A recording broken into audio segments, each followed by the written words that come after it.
Hello दोस्तों, नमस्कार। कैसे हैं आप? मैं हूं यशवंत दामले और आप देख रहे हैं यस मनी विज्ञान चैनल। यस मनी विज्ञान चैनल में आपका स्वागत है। आज के वीडियो में हम सीखेंगे कायिक प्रवर्धन। कायिक प्रवर्धन क्या है, साथ साथ में कायिक प्रवर्धन के प्रकार जानेंगे, जिसमें कि दो प्रकार इसमें सम्मिलित रहेंगे: प्राकृतिक कायिक प्रवर्धन और कृत्रिम कायिक प्रवर्धन। नामक चित्र की सहायता से समझने का प्रयास करेंगे। तो आइए शुरू करते हैं।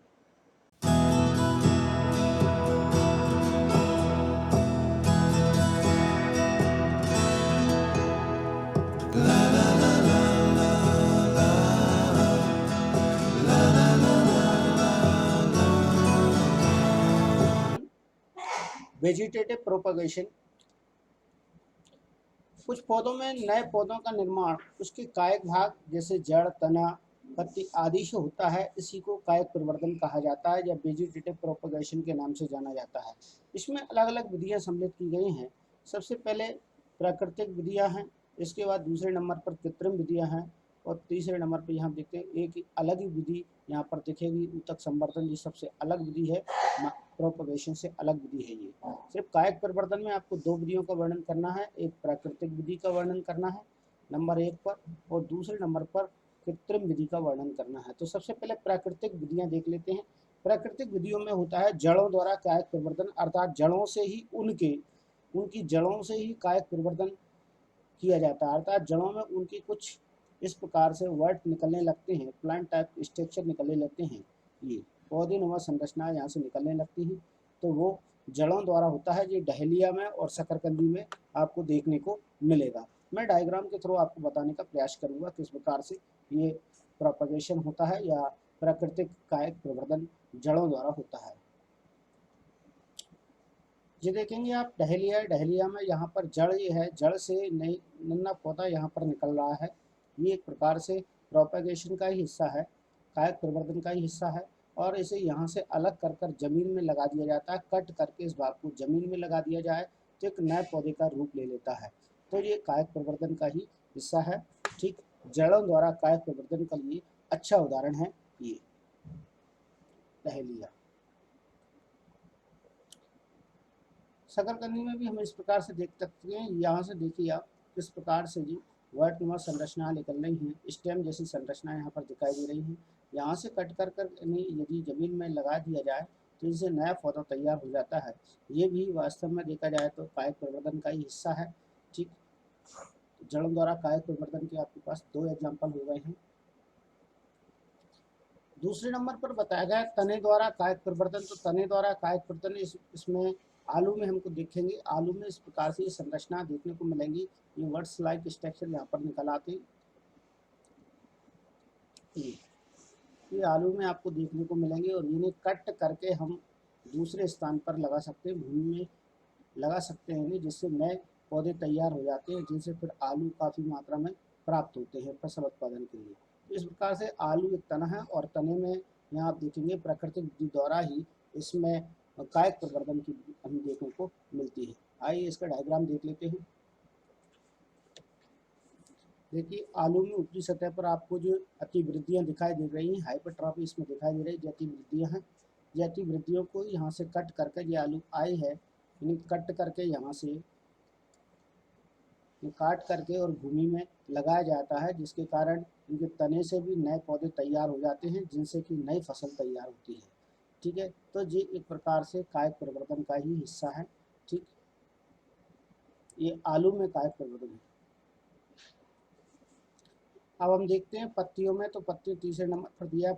पत्तियों द्वारा ब्रायोफिल्म की पत्तियों की कोर पर कलिकाएं उत्पन्न हो जाती है, जो विकसित होकर नया पौधा तैयार करती हैं। तो पत्तियों में भी इस प्रकार का कायिक प्रवर्धन हमें देखने को मिलता है। तो आइए देख लेते हैं किस प्रकार से।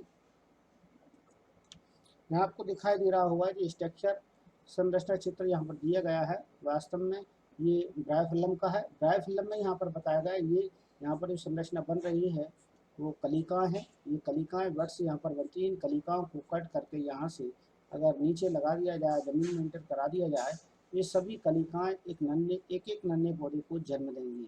ये किनारे पर ही उत्पन्न होती है ये कलिकाएं पत्तियों की। इस प्रकार से इन कलिकाओं को लगा दी जाए जमीन में तो ये नए पौधे को जन्म देंगी, वो भी अनुकूल परिस्थितियों में ऐसा होता है। इसका उदाहरण आप देख पा रहे हैं, ब्रायोफिल्म में इस प्रकार का आपको दिखाई देगा। ठीक, अब हम देख लेते हैं कृत्रिम विधियों द्वारा कायक प्रवर्धन किस प्रकार से होता है। कायक प्रवर्धन में कृत्रिम विधियों में किस प्रकार से कायक प्रवर्धन होगा। तो सबसे पहले मैं यहाँ रोपण के बारे में चर्चा करूंगा। रोपण का मतलब होता है कि एक किसी नर्सरी में पौधों को उगाया जाता है। पौधों को नर्सरी में उगाने के पश्चात उन्हें फिर खेत में या कहीं भी हम यहाँ उन्हें उगाना चाहते हैं वहाँ हम उन्हें प्लांट करते हैं। ठीक ना। तो ये आम का पौधा है। आम के पौधे को वास्तव में नर्सरी से निकाल कर और किसी दूसरी जगह पर रोपित किया जाता है, तब वह प्रक्रिया कहलाती है रोपण। तो यदि इस पौधे को यहाँ दूसरी जगह पर रोप दिया गया है तो ये प्रक्रिया रोपण कहलाएगी। ठीक ना। और इससे फिर नया पौधा विकास, नए पौधे का पूरा विकास हुआ, तो ये प्रक्रिया रोपण कहलाती है। ठीक ना। और इस प्रक्रिया में, रोपण प्रक्रिया में हमें और भी प्याज, लहसुन, ये सारी प्रक्रियाएं रोपण प्रक्रिया के अंतर्गत आती हैं। टमाटर, बैगन, इनके पौधों का भी रोपण किया जाता है। ठीक है। अब इसके बाद बात करते हैं हम दूसरे की, जिसमें आएगा नंबर 2 पर कृत्रिम विधि में कर्तन। कर्तन का मतलब होता है गुलाब। गुलाब की कलम जो होती है, कलम को काट कर किसी दूसरे स्थान पर लगा दिया जाता है। ये कट किया हुआ भाग है गुलाब का। ये कलम यदि हम दूसरी जगह पर ज़मीन में इंटर करा दें इसे ले जाकर, ठीक है, ये कट वाला पोर्शन नीचे दबाया जाएगा ज़मीन में। दबाने के पश्चात इससे नए प्लांट्स तैयार होंगे। इसमें धीरे धीरे से जड़ निकल आती है, जड़ें विकसित होने लगती हैं इसमें। यदि हम इसे साइटोकाइनिन के घोल में डुबाकर लगाते हैं तो और जल्दी इनमें जड़ों का विकास होता है और पौधा गुलाब की कलम से जल्दी एक पौधे के रूप में तैयार हो जाता है और एक झाड़ी का रूप ले लेता है और यहाँ पर जड़ों का विकास इसमें हो जाता है।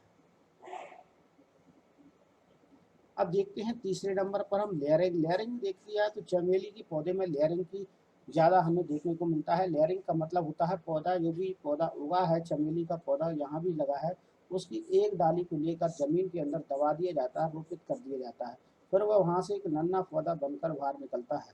ठीक ना। ये इस प्रकार से लेयरिंग कहलाती है। लेयरिंग के डायग्राम में आपको बता देता हूँ। यहाँ आप देख पा रहे होंगे चमेली के पौधे में लेयरिंग किस प्रकार से हो रही है। यहाँ पर चमेली की जो शाखा है, डाली है, उसे दबाकर ब्रांच को नीचे जमीन में इंटर कराया गया है, गाड़ा गया है, दबाया गया है, दोनों साइड से देख लीजिए। और यहाँ पर धीरे धीरे इनमें जड़ों का विकास हो गया है। ये जड़ें विकसित होकर यहाँ से एक नन्हा पौधा बाहर निकल रहा है, यह भी आप देख पाएंगे। ये ठीक। और इसी प्रकार से इस साइड भी ऐसा ही हुआ है। तो ये लेयरिंग कहलाती। लेयरिंग का मतलब होता है दबाना। पौधे के भाग को या किसी शाखा को जमीन के अंदर दबाया जाता है, फिर सिंचित किया जाता है, सिंचाई की जाती है उसकी। उसके बाद ही उससे धीरे धीरे उसमें जड़ों का विकास प्रारंभ हो जाता है और जड़ों के विकास प्रारंभ होने से ही उसमें नए पौधे का निर्माण हो जाता है।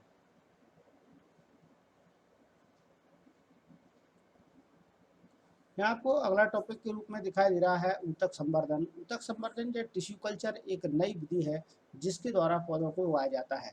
यह विधि वास्तव में एक वैज्ञानिक विधि है और इस विधि में शाखाओं के सिरे से कोशिकाएं लेकर उन्हें पोषक माध्यम में रखा जाता है। कोई भी कोशिका को यदि सेल्स को ले लिया गया है, सेल्स को लेने के बाद उसे वास्तव में एक अलग पोषक माध्यम में रखा जाता है, तैयार किया जाता है, एक अलग पोषक माध्यम में उसे रख दिया जाता है। ठीक ना। तैयार करने के बाद देखेंगे कि इसमें वास्तव में कोशिकाओं का एक गुच्छा बन जाता है, जिसे हम बोलते हैं। फिर दूसरे भाग में आप देखना चाहें तो ये एक कोशिकाओं का एक गुच्छा बन जाता है। ठीक है ना। बड़ा होकर कोशिकाओं का एक गुच्छा बनेगा और ये गुच्छे में बहुत सारी कोशिकाएं रहती हैं। ये कोशिकाएं वास्तव में एक गुच्छा न कहलाकर फिर एक कैलस कहलाने लगती हैं। इन्हें हम एक कैलस का नाम दे देते हैं, ये कैलस बन जाता है। ठीक है। वह ध्यान रहे कि इनमें जो दिया जाता है पोषक माध्यम तैयार रहता है पूरा। ठीक। और पोषक मीडिया तैयार रहता है जिसमें कि पूरी पोषण की व्यवस्था इनकी होती है। तो कोशिकाएं लगातार यहीं से फूड लेती हैं और ये कैलस तैयार हो जाता है। इसमें डिफ्रेंसिएशन हो जाता है, विभेदन हो जाता है, जिसके कारण इनसे नए लीफ प्लांटलेट्स तैयार हो जाते हैं, नए पौधे तैयार होने लगते हैं। जिन नए पौधे तैयार होते हैं इन्हें यहाँ से निकाल कर जमीन में या गमलों में लगा दिया जाता है। इसी प्रकार की प्रक्रिया में आप देखेंगे सजावटी पौधे इसी प्रकार से तैयार किए जाते हैं। आर्किड और सजावटी पौधे इसी प्रकार से तैयार किए जाते हैं। ये आर्किड है। अब हम देख लेते हैं यहाँ पर सबसे पहले कायक प्रवर्धन या संवर्धन से लाभ। तो कायक प्रवर्धन या संवर्धन से लाभ हम यह देखेंगे तो सबसे पहले नंबर पर ये क्वेश्चन बहुत महत्वपूर्ण है आता है, जो कि बीज उत्पन्न न करने वाले पौधे जैसे केला, गुलाब आदि के नए पौधे बनाने के लिए काम आते हैं। नए पौधे आनुवांशिक रूप से जनक पौधे के समान होते हैं। ये लाभ है इसका। बीज रहित फल प्राप्त करने में भी मदद मिलती है। बीज रहित फल बनाने के लिए भी इस प्रोपगेशन का इस्तेमाल किया जाता है। पौधे उगाने का सस्ता आसान तरीका है ये प्रोपगेशन का। ये इसके लाभ है। कोई 4 लाभ लिखने के लिए आए तो आप इस प्रकार से भी लिख सकते हैं। 1 नंबर की परिभाषा होगी और 1-2 आप उदाहरण भी इसमें लिख सकते हैं। आज की वीडियो में इतना ही। मैं हर बार की तरह कहना चाहूँगा, यदि आप मेरे चैनल पर नए हैं और अब तक आपने मेरा चैनल सब्सक्राइब नहीं किया तो प्लीज़ सब्सक्राइब कर लीजिए। आपको part to part, page to page video मिलेगी कक्षा 10 विज्ञान के भी, ठीक। और आपको वीडियो का नोटिफिकेशन पहले प्राप्त करने के लिए मेरे चैनल के बेल आइकन को प्रेस करना ना भूलें और लाइक करते रहें, ताकि मुझे प्रोत्साहन मिलता रहे और मैं इसी तरह वीडियो बनाता रहूँ।